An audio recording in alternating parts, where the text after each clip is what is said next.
Assalamualaikum warahmatullahi wabarakatuh. Perkenalkan, nama saya Nur Khalifah dari Prodi Pendidikan Agama Islam. Di sini saya akan mempresentasikan sebuah materi yang berjudul Al-Quran. Yang pertama, pengertian Al-Quran.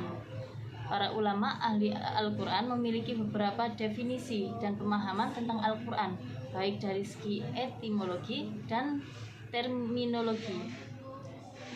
Untuk yang etimologi di sini ada 5 ahli.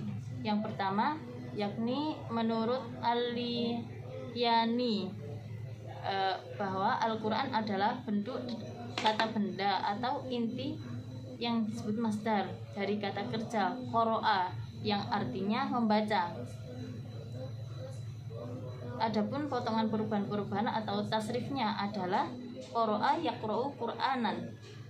Yang kedua, menurut Al-Asy'ari, Al-Asy'ari mengatakan bahwa Al-Quran berasal dari lafaz korona yang artinya menggabungkan sesuatu dengan yang lainnya. Kata ini lalu dijadikan sebagai nama kumpulan wahyu yang diturunkan kepada Nabi Muhammad SAW.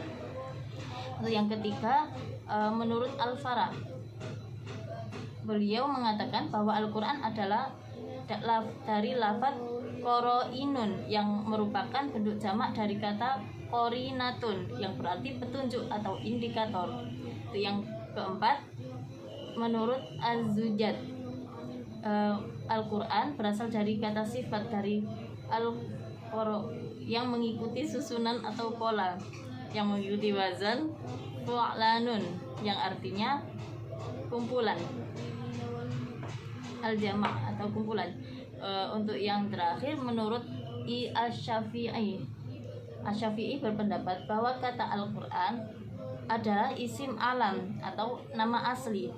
Al-Quran menurut Imam Syafi'i tidaklah berasal dari kata apapun, melainkan Al-Quran memang sejak awal digunakan sebagai nama kitab suci yang diturunkan Allah Subhanahu wa taala kepada Nabi Muhammad SAW. Abu Subha mengatakan bahwa pendapat Al-Yani adalah pendapat yang paling tepat dan yang paling masyhur. Karena adanya perbedaan pendapat-pendapat tersebut, justru kita bisa saling melengkapi bila digabungkan pemahaman terhadap pengertian Al-Quran akan lebih luas.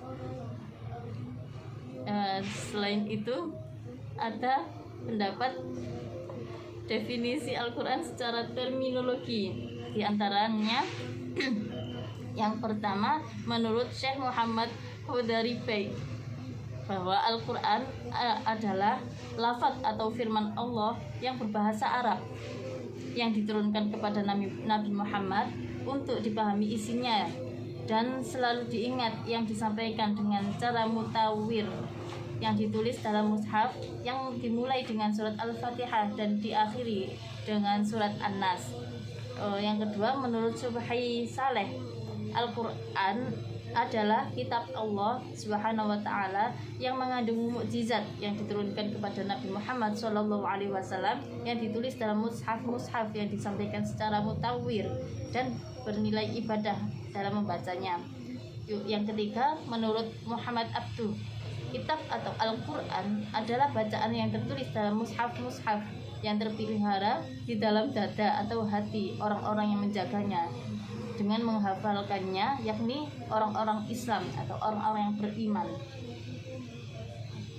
Disimpulkan beberapa unsur dalam pengertian Al-Quran sebagai berikut. Yang pertama, Al-Quran adalah firman Allah atau kalam Allah Subhanahu wa taala. Yang kedua, Al-Quran terdiri dari lafaz berbahasa Arab. Yang ketiga, Al-Quran diturunkan kepada Nabi Muhammad SAW. Yang keempat, Al-Quran merupakan kitab Allah Subhanahu wa taala yang mengandung mukjizat bagi Nabi Muhammad SAW yang diturunkan melalui perantara malaikat Jibril. Itu yang kelima, Al-Quran disampaikan merupakan bacaan mulia dan membacanya merupakan ibadah. Selanjutnya, Al-Quran ditulis dalam mushaf yang diawali dengan surat Al-Fatihah, diakhiri dengan surat An-Nas, dan yang terakhir, Al-Quran senantiasa terjaga atau terpelihara kemurniaannya dengan adanya sebagian orang Islam yang menjaganya dengan menghafal Al-Quran.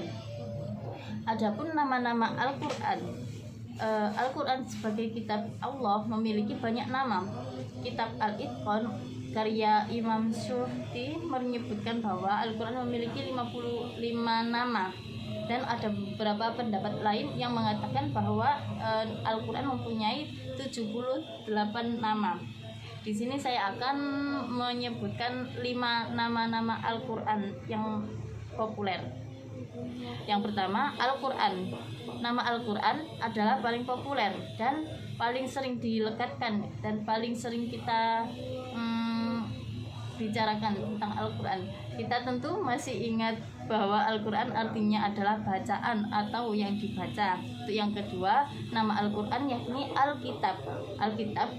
Al-Quran sering disebut sebagai Alkitab atau Kitabullah, artinya kitab suci Allah. Alkitab juga bisa diartikan yang ditulis. Yang ketiga, Al-Furqan. Al-Furqan ini adalah memiliki makna membeda, maksudnya yang membedakan antara hak atau yang batil, antara yang hak atau